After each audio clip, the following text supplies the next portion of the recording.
ನಮಸ್ತೆ ಆತ್ಮೀಯರೇ. ನಾನು ನಿಮ್ಮ ಅಷ್ಟೋಚಂದ್ರಯ್ಯ ಪೂಜಾರಿ, ಶ್ರೀ ಸಿದ್ಧಿವಿನಾಯಕ ಗುರುಕುಲ ಮತ್ತು ವನಸ್ಪತಿ ಸಂಶೋಧನಾ ಕೇಂದ್ರದಿಂದ. ಆತ್ಮೀಯರೇ, ತುಂಬ ದಿನದ ಮೇಲೆ ಮತ್ತೆ ವಿಡಿಯೋನ ಸ್ಟಾರ್ಟ್ ಮಾಡ್ತಾ ಇದ್ದೀನಿ. ಇವತ್ತಿನ ಪ್ರಮುಖ ವಿಷಯ ಏನು ಅಂತ ಕೇಳಿದ್ರೆ, ಪಂಚತತ್ವ ಸಿದ್ಧಾಂತ ಅನ್ನುವಂಥದ್ದು. ಏನಿದು ಪಂಚತತ್ವ ಸಿದ್ಧಾಂತ? ಜ್ಯೋತಿಷ್ಯದ ಪ್ರಕಾರ ನೋಡಿದಾಗ ಎಲ್ಲವನ್ನೂ ಗ್ರಹಗಳ ಆಧಾರದ ಮೇಲೆ ಲೆಕ್ಕ ಹಾಕಿ ಒಂದು ಇಂಥ ಸಮಯದಲ್ಲಿ ಈ ರೀತಿಯಾದಂಥ ಸಮಸ್ಯೆಗಳು ನಡೆಯುತ್ತೆ ಅನ್ನುವಂಥ ವಿಚಾರವನ್ನ ತಿಳಿಸ್ಕೊಡ್ಲಾಗುತ್ತೆ. ಆದರೆ ಎಲ್ಲ ಗ್ರಹಗಳ ಲೆಕ್ಕಾಚಾರನೂ ಕೂಡ ಒಂದು ಪಂಚತತ್ವ ಸಿದ್ಧಾಂತದ ಮೇಲೆ ಇಲ್ಲಿ ರಚನೆ ಆಗಿರುವಂತಹದ್ದು ಅನ್ನುವಂಥ ವಿಷಯ ಸುಮಾರು ಜನ ಅದಕ್ಕೆ ಹೆಚ್ಚಿನ ಗಮನ ಕೊಡದೇ ಇರೋ ಕಾರಣದಿಂದ ಏನಾಗ್ತಾ ಇದೆ ಅಂತ ಕೇಳಿದ್ರೆ, ಪರಿಹಾರಗಳನ್ನ ಮಾಡ್ತಾ ಇದ್ದಾರೆ.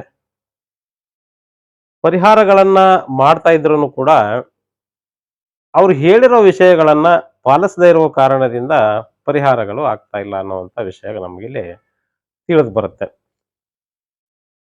ಹಾಗಾಗಿ ಯಾವ ಕಾರಣದಿಂದ ಈ ಕರ್ಮ ಅಲೈನ್ಮೆಂಟ್ ಸಿಸ್ಟಮ್ ಅನ್ನತಕ್ಕಂಥದ್ದನ್ನ ಏನು ಒಂದು ಯಾವ ರೀತಿಯಾಗಿ ಕರ್ಮವನ್ನ ಅಲೈನ್ಮೆಂಟ್ ಮಾಡಬಹುದು, ಯಾಕೆ ಆ ರೀತಿಯಾದಂಥ ಮನಸ್ಥಿತಿಗಳು ಜನರಲ್ಲಿ ಬರುತ್ತೆ ಅನ್ನುವಂಥ ವಿಷಯಗಳನ್ನ ತಿಳ್ಕೊಳ್ಳುವಂತ ಒಂದು ಸಣ್ಣ ಪ್ರಯತ್ನ ಮಾಡೋಣ ಇವತ್ತು. ಈ ಕರ್ಮ ಅಂದ್ರೆ ಏನಿದು? ಪಂಚತತ್ವದಲ್ಲಿ ಇಲ್ಲಿ ಪಂಚತತ್ವ ಬ್ಯಾಲೆನ್ಸಿಂಗ್ ಅನ್ನುವಂಥ ವಿಚಾರವನ್ನ ನಾನಿಲ್ಲಿ ತೋರಿಸಿದ್ದೀನಿ. ಏನಿದು ಅಂತ ಕೇಳಿದ್ರೆ ನೋಡಿ, ಜ್ಯೋತಿಷ್ಯದ ಪ್ರಕಾರ ನಾವು ನೋಡಿದಾಗ 5 ತತ್ವಗಳು ಅನ್ನುವಂಥದ್ದು ಬರುತ್ತೆ ನಮ್ಗಿಲ್ಲಿ. ಮೊದಲನೆಯದಾಗಿ ಅಗ್ನಿ ತತ್ವ.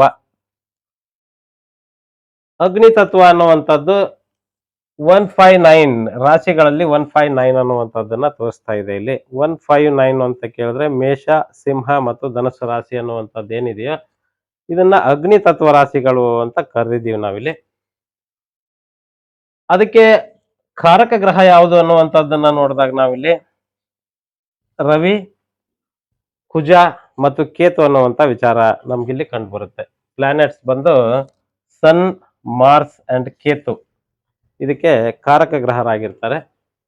ಇನ್ನ ಪೃಥ್ವಿ ತತ್ವ ಅನ್ನುವಂಥ ವಿಚಾರಕ್ಕೆ ಬಂದಾಗ 2, 6 ಮತ್ತು 10 ಈ ಅಗ್ನಿ ತತ್ವ ರಾಶಿಗಳನ್ನ ನಾವಿಲ್ಲಿ ಧರ್ಮ ಅಂತ ಹೇಳಿ ಕರೆಯಲ್ಪಟ್ಟಿದ್ದೀವಿ. ಧರ್ಮ. ಇನ್ನು 2, 6, 10 ಅನ್ನುವಂಥದ್ದು ಏನಿದೆಯೋ ಇದನ್ನ ಇಲ್ಲಿ ಅರ್ಥ ಅಂತ ಕರೆಯಲ್ಪಟ್ಟಿದೆ. ಅರ್ಥ ಅಂದ್ರೆ ಇಲ್ಲಿ ಪೃಥ್ವಿ ತತ್ವ ಅನ್ನುವಂಥದ್ದು ತಿಳಿದು ಬರುತ್ತೆ. ಇಲ್ಲಿ ಪೃಥ್ವಿ ತತ್ವ ಅನ್ನುವಂಥದ್ದು ಅರ್ಥ ನೀತಿಯನ್ನ ಬೋಧನೆ ಮಾಡುತ್ತೆ. ಇದಕ್ಕೆ ಬುಧಾಧಿಪತಿ ಮರ್ಕುರಿ. ಈ ಪೃಥ್ವಿ ತತ್ವ ಅನ್ನತಕ್ಕಂಥದ್ದು ಏನಿದೆಯೋ ಇದಕ್ಕೆ ಬುಧ ಅಧಿಪತಿ ಆಗಿರ್ತಾನೆ. ಇನ್ನು ವಾಯು ತತ್ವ ಅನ್ನುವಂಥದ್ದು 3, 7, 11 ಅನ್ನುವಂಥದ್ದನ್ನ ತಿಳಿಸ್ಕೊಡುತ್ತೆ ಇಲ್ಲಿ. ಅಂದ್ರೆ ಮಿಥುನ, ತುಲಾ ಮತ್ತು ಕುಂಭ ರಾಶಿಗಳು ವಾಯು ತತ್ವ ರಾಶಿ ಅನ್ನುವಂಥದ್ದು ಕಂಡು ಬರುತ್ತೆ. ಅದಕ್ಕೆ ಪ್ಲಾನೆಟ್ಸ್ ಯಾವ್ದಿದೆ ಅನ್ನುವಂಥದ್ದನ್ನು ನೋಡಿದಾಗ, ಕಾರಕ ಗ್ರಹವನ್ನು ನೋಡಿದಾಗ ಇಲ್ಲಿ ಸ್ಯಾಟರ್ನ್ ಮತ್ತು ರಾಹು ಅನ್ನುವಂಥ ವಿಚಾರ ಕಂಡು ಬರುತ್ತೆ. ಶನಿ ಮತ್ತು ರಾಹು ವಾಯು ತತ್ವ ಕಾರಕರು ಅನ್ನುವಂಥ ವಿಚಾರ ಕಂಡು ಬರುತ್ತೆ. ಇನ್ನ ಕೊನೆಯದಾಗಿ ಜಲತತ್ವ ಅನ್ನುವಂಥದ್ದನ್ನ ನೋಡಿದಾಗ 4, 8, 12 ಕರ್ಕ, ವೃಶ್ಚಿಕ, ಮೀನರಾಶಿಗಳು ಜಲತತ್ವ ರಾಶಿ ಎನ್ನುವಂಥದ್ದು. ಇಲ್ಲಿ ವಾಯು ತತ್ವ ಅನ್ನುವಂಥದ್ದು, ಇಲ್ಲಿ ಅಗ್ನಿ ತತ್ವ ಅನ್ನುವಂಥದ್ದು ಧರ್ಮ ಆಯ್ತು, ಪೃಥ್ವಿ ತತ್ವ ಅನ್ನುವಂಥದ್ದು ಅರ್ಥ ಆಯ್ತು, ವಾಯು ತತ್ವ ಅನ್ನುವಂಥದ್ದು ಕಾಮ ಆಯ್ತು, ಕಾಮ. ಜಲತತ್ವ ಅನ್ನುವಂಥದ್ದು ಮೋಕ್ಷ.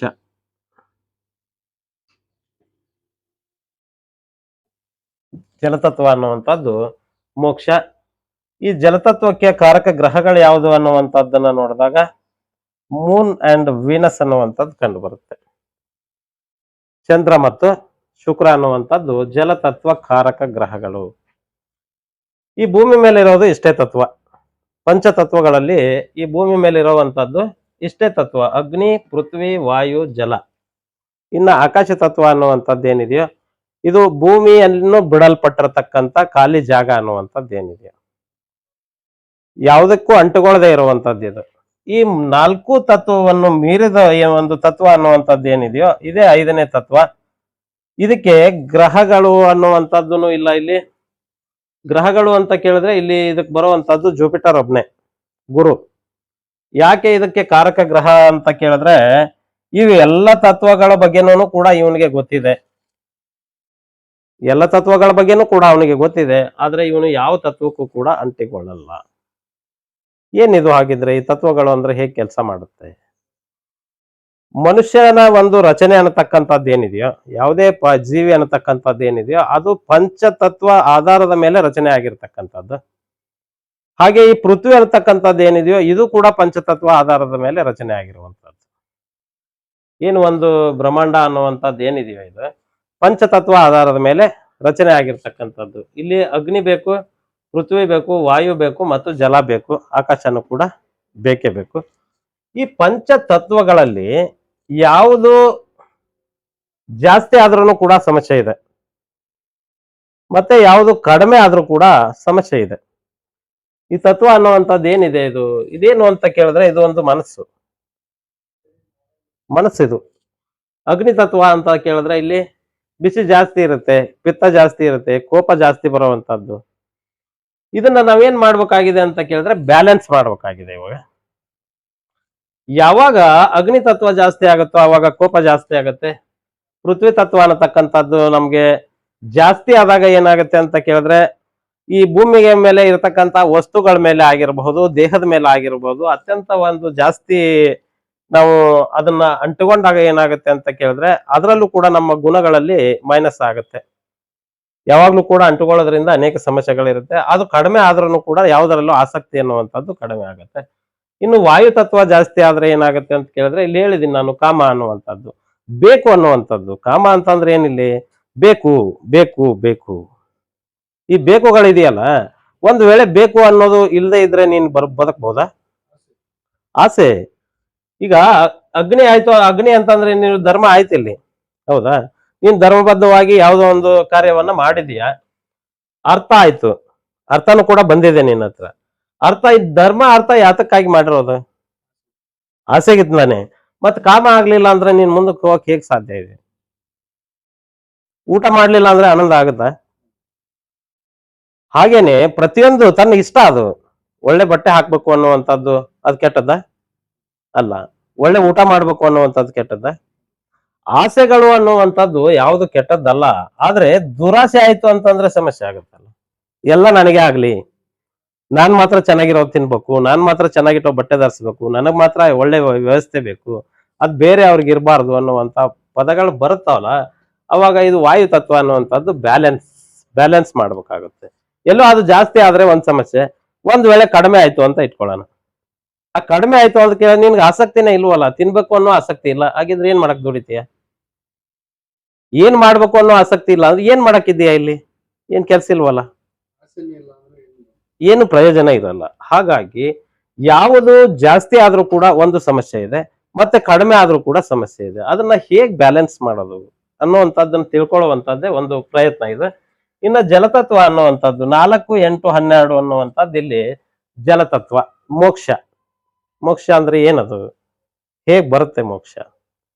ಸುಮಾರು ಜನ ಮೋಕ್ಷದ ಬಗ್ಗೆ ಮಾತಾಡ್ತಾರೆ. ಮೋಕ್ಷ ಅಂತ ಕೇಳಿದ್ರೆ ಏನು ಬೇಡ, ಎಲ್ಲ ಬಿಟ್ಟು ಹೋಗ್ಬಿಡೋದು ಅಂತ ಆಗತ್ತಾ? ನಾನಿಲ್ಲಿ ಒಂದ್ ಮಾತು ಹೇಳ್ತೀನಿ ಏನಂತ ಕೇಳಿದ್ರೆ ನಿದ್ರೇನು ಕೂಡ ಒಂದು ಮೋಕ್ಷ ಅಂತ ಹೇಳ್ತೀನಿ ನಾನು. ಆಗ್ಬೋದಾ? ನಿದ್ರೆ ಇದೆಯಲ್ಲ ಅದೊಂದು ಮೋಕ್ಷ. ಅದು ಯಾಕಂದ್ರೆ ನಿನಗೆ ಎಲ್ಲವನ್ನು ಬಿಟ್ಟಿದ್ದೀಯಾ, ನಿನಗೆ ಗೊತ್ತಿಲ್ಲ, ಅದು ನೀನ್ ನಿದ್ದೆ ಮಾಡಿದೀಯ, ಮೋಕ್ಷ ಆಯ್ತು ತಾನೆ. ಒಂದ್ ವೇಳೆ ಈ ಕಾಮ ಮಾಡೋದು ಬೇಡಪ್ಪ ಹಂಗಾರೆ, ಆಗ ಮೋಕ್ಷ ಬರುತ್ತಾ? ಊಟ ಮಾಡ್ಲಿಲ್ಲ ಅಂದ್ರೆ ನಿದ್ದೆ ಬರಲ್ಲ ಅಲ್ವಾ? ಅಂದ್ರೆ ಕಾಮ ಇಲ್ಲದೆ ಮೋಕ್ಷ ಇಲ್ಲ ಅಂದಂಗಾಯ್ತು. ಒಂದ್ ವೇಳೆ ಅರ್ಥ ಬೇಡಪ್ಪ ನನ್ಗೆ, ಸರಿ ಇಲ್ಲ ಇದು ಅಂತ ಇಟ್ಕೊಳ್ಳೋಣ, ಕಾಮ ಆಗತ್ತಾ? ಅಲ್ವಾ? ಎಸ್. ಒಂದ್ ವೇಳೆ ಧರ್ಮನೇ ಬೇಡ ಅಂತ ಇಟ್ಕೊಳ್ಳೋಣ, ಅರ್ಥ ಬರುತ್ತಾ? ಅಲ್ವಾ? ಕೆಲಸ ಮಾಡಿಲ್ಲ ಅಂದ್ರೆ ಸಂಪಾದನೆ ಆಗಲ್ಲ, ಸಂಪಾದನೆ ಮಾಡಿಲ್ಲ ಅಂದ್ರೆ ಆಸೆ. ಊಟ ತೀರಲ್ಲ, ಊಟ ಮಾಡಕ್ಕಾಗಲ್ಲ, ಊಟ ಇಲ್ಲ ಅಂದ್ರೆ ನಿದ್ದೆ ಇಲ್ಲ ಅಲ್ವಾ? ಧರ್ಮಾರ್ಥ ಕಾಮ ಮೋಕ್ಷ ಒಂದಕ್ಕೊಂದು ಸಂಬಂಧ ಇದೆಯಾ? ಇದೆಯಾ? ಹಾಗಿದ್ದರೆ ಇದು ಏನು, ಈ ಆಕಾಶ ಅಂದ್ರೆ ಏನಿದು? ಅಂದ್ರೆ ಇದು ಎಲ್ಲವನ್ನು ಮಾಡಿದಾಗ್ಲೇನೆ ಈ ಮೋಕ್ಷ ಅನ್ನುವಂಥದ್ದು ಬರುತ್ತೆ. ಈ ಮೋಕ್ಷಕ್ಕೆ ಅಧಿಪತಿ ಇದ್ದಾನಲ್ಲ ಇವನ್ ಗುರು. ಇವನಿಗೆ ಎಲ್ಲ ಗೊತ್ತಿದೆ, ಇವನು ಎಲ್ಲವನ್ನು ಅನುಭವಿಸಿದಾನೆ. ಅದಕ್ಕಾಗಿ ಇವನೇನಂತ ಕೇಳಿದ್ರೆ ಇದರಿಂದ ಹೊರಗಡೆ ಇದ್ದಾನೆ. ಮೋಕ್ಷ ಸಿಗ್ಬೇಕು ಅಂತ ಕೇಳಿದ್ರೆ ಎಲ್ಲ ತತ್ವಗಳನ್ನು ಮೀರಿರಬೇಕು. ಇಲ್ಲಿ ಗ್ರಹಗಳಿಗೆ ತನ್ನದೇ ಆಗಿರ್ತಕ್ಕಂಥ ಗುಣ ಇದೆ, ರಾಶಿಗಳಿಗೂ ಕೂಡ ತನ್ನದೇ ಆಗಿರ್ತಕ್ಕಂಥ ಗುಣ ಇದೆ. ಯಾಕೆ ಬಿಡಕ್ಕಾಗಲ್ಲ ಅನ್ನುವಂಥದ್ದನ್ನ ನೋಡೋಣ ಮುಂದೆ ಏನಾಗಿರುತ್ತೆ.